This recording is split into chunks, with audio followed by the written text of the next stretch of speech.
Good afternoon, everyone, and welcome to Live at 4 on this Tuesday. Our old friend Jerry Apps is along today. That's right. He's written a new book. A little departure for him.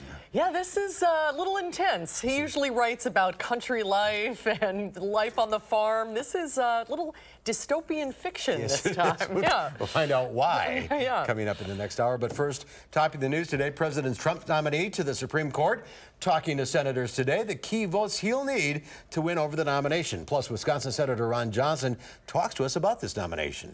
The president is getting ready to meet with NATO leaders in Europe. President Trump arrived in Brussels today. The tough message that he plans to deliver to U.S. allies. And there's another scam in Rock County to tell you about. This one involving a fake arrest warrant and a person pretending to be a police officer. Let's take a look outside today. It was another hot one. Plenty of sunshine, a little humid too. A little less than yesterday, but not as relief as we had over the weekend. That's a nice shot of the Capitol downtown. Mark and I were just talking about how many fireflies are out at night now. I just love them. It's so pretty. It's the best time of the year. And not bad for summer. The weather words. Dave Caulfield is with us in the backyard.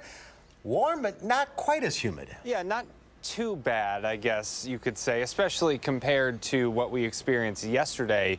It can feel like a bit of a fiction to get a day in Wisconsin in the summer without humidity. So we'll definitely take this. I think the best word to describe this is tolerable. It's tolerable humidity outside, and we'll have that with us tomorrow before humidity levels go up on Thursday. Doppler track showing any rain showers that were closer to the Twin Cities and into Iowa have dissipated. Some of the clouds, though, are around and about in southern Wisconsin.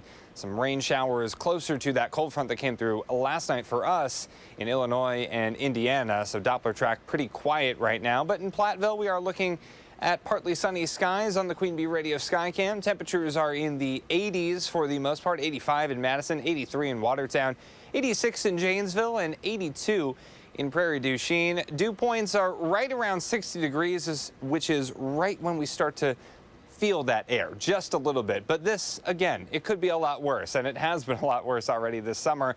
And when you compare it to yesterday, we're actually feeling about 10 degrees less humid all across southern Wisconsin. We'll take that. Heat index value is pretty close to what the temperature is putting out there, or the thermometer, I should say, is putting out there. A live look in Madison, the WISC TV Skycam looking at pretty much mostly cloudy skies because of those thunderstorms that have already dissipated. We're getting those clouds, but also a good amount of sunshine. Temperatures falling through the 80s into the low 70s by later tonight, becoming mostly clear and pleasant outside. Temperatures will eventually fall in the low cities. On our traffic camera, the WISC, or the Wisconsin Department of Transportation, I should say, traffic camera, it's a little bit stop and go, but not traffic, just the video feed. It actually looks pretty good outside on the Beltline at Todd Drive. Otherwise, across Dane County, no major accidents or incidents to report, but we're starting to see those normal slowdowns on the Beltline. From west to east, closer to Gammon Road, we are looking pretty good, but through Fish Hatchery into Rimrock Road and John Nolan Drive, Southtown Drive, we are looking a little bit slow right now and starting to see those delays pile up a little bit closer to Stoughton Road and the interstate. Here are your drive times, already 10 minutes from Verona Road to John Nolan eastbound, average speed of around 25 miles per hour. The Beltline to Janesville, that's still looking good right now at 28 minutes with an average speed right around 65 miles per hour. And that is your First Alert traffic. We'll talk about storm chances returning to the forecast in just a few minutes in your First Alert forecast. All right, we will check back in a little bit. Thanks a lot, Dave. Judge Brett Kavanaugh, President Trump's pick to become the next Supreme Court justice, met with senators today on Capitol Hill. Vice President Mike Pence escorted the 53-year-old Yale graduate and appeals court judge to meet with key Republican senators. Senate Democrats on the Judiciary Committee vowed to fight Kavanaugh's nomination. Standing on the Supreme Court steps, they said Kavanaugh is an extreme choice to fill Justice Anthony Kennedy's seat. Even if every Democrat votes no, it would not be enough to quash the nomination. They would need help from moderate Republicans. I am going to apply a very rigorous test. I do not apply an ideological litmus test on their personal views. We must defeat Judge Kavanaugh's nomination to the bench to save women's reproductive freedom, to save health care protections for millions. Vice President Pence says the goal is to have Kavanaugh confirmed and sworn in by October. Confirmation would require a simple 51-vote majority from the United States Senate. Republicans want the vote to take place prior to Election Day, when the balance of power in the Senate could swing against them. Eric Franke is in the News Center with reaction from Wisconsin's U.S. senators. Eric? Yeah, Susan, first they go through the vetting process from the Senate Judiciary Committee chaired by Iowa Senator Chuck Grassley, who you saw in that video. Now, we got a statement last night from Democratic Senator Tammy Baldwin here in Wisconsin calling for an independent justice who will not overturn the law of the land on women's health, pre-existing conditions, and constitutional rights. She says the stakes are very high for the American people. Now, Republican Senator Ron Johnson in a satellite press conference today says he does not consider abortion rights a litmus test when evaluating Judge Kavanaugh. He commended the president overall on how he has handled judicial nominations, calls Kavanaugh an excellent fit for the nation's highest court.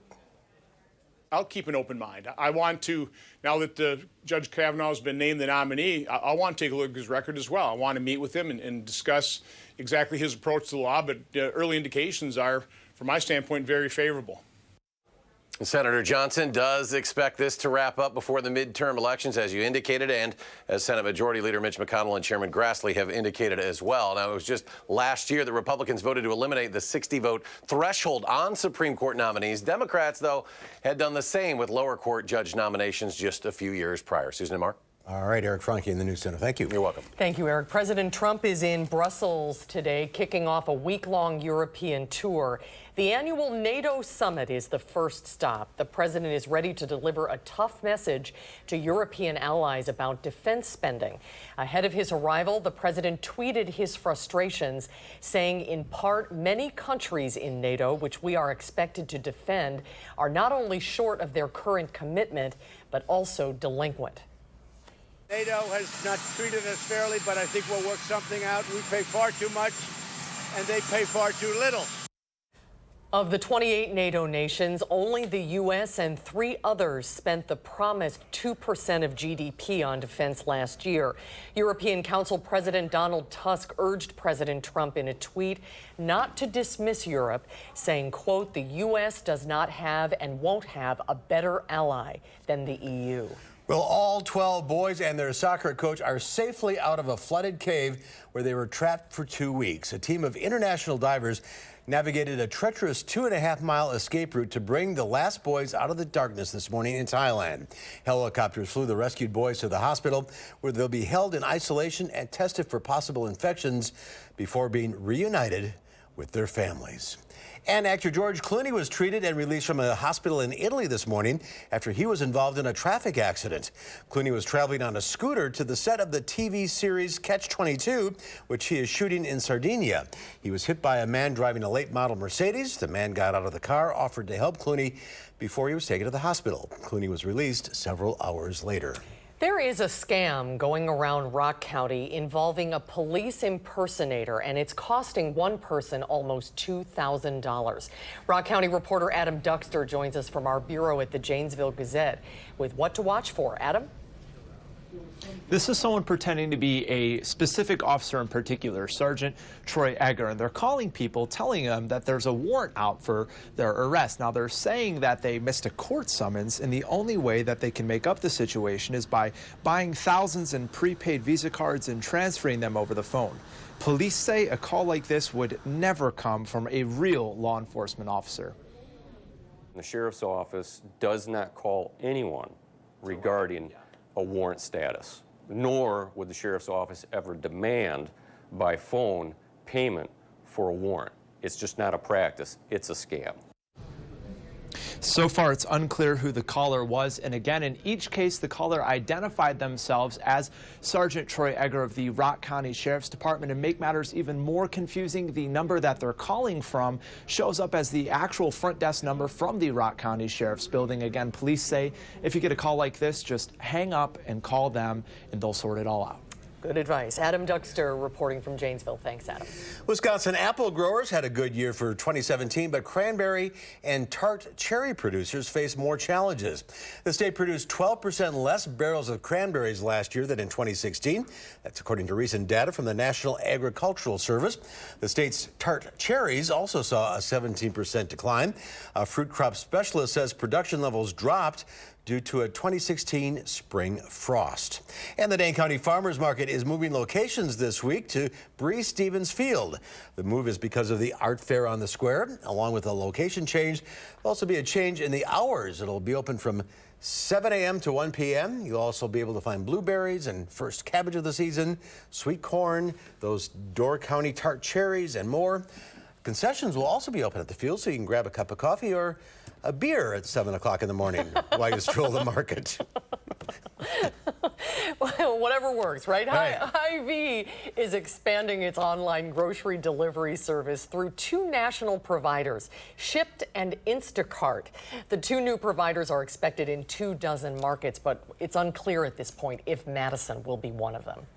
News 3 is working with a local nonprofit called Today Not Tomorrow to help expectant parents in Dane County. Yeah, it's for the community baby shower. We're looking for diapers and baby wipes, formula, gently used clothing, strollers, cribs. You get the idea.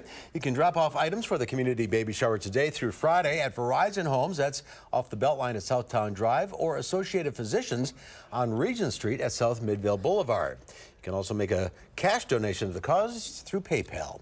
All the information is on our website, channel3000.com.